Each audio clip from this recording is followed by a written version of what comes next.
بسم اللہ الرحمن الرحیم یرفع اللہ الذین آمنوا منکم والذین اوتوا العلم درجات وقال النبی صلی اللہ علیہ وسلم طلب العلم فریضۃ علی کل مسلم او کما قال علیہ الصلاۃ والسلام.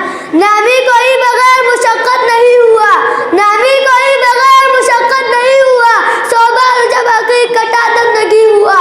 محترم اساتذہ کرام اور چمن انور کے بلبلوں، السلام علیکم ورحمۃ اللہ وبرکاتہ. آج میری تقریر کا موضوع ہے علم کی دولت کیسے ملے.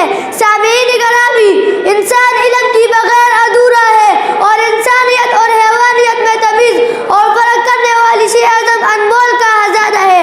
دنیا کی ہر قسم کی دولت کے لیے زوال ہے، لیکن قربان جاؤ علم کی دولت پر کہ وہ لازوال ہے.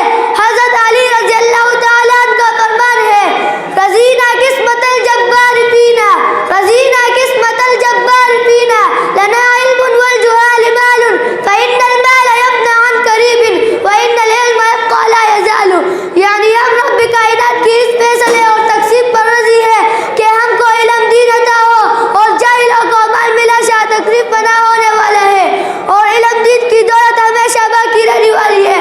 حاضرین محترم، یہ عظیم لازوال دولت ہمیں کیسے ملے اور اس کے حصول کے لیے ہمیں کیا کرنا ہوگا؟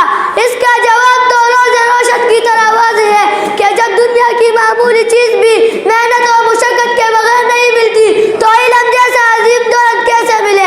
علامہ اقبال رحمۃ اللہ علیہ نے کیا خوب فرمایا، مٹا دو اپنے ہستی کو اگر کچھ مرتبہ چاہو، مٹا دو اپنے ہستی کو اگر کچھ مرتبہ چاہو کہ دانا خاک پہ مل کر گلو گلزار ہوتا ہے. دعا ہے کہ اللہ تعالیٰ ہم سب کو صحیح معنی پر طالب علم بنا دے اور اسلام کے نقش قدم پر چلنے کی توفیق عطا فرمائے. پھر آخر اس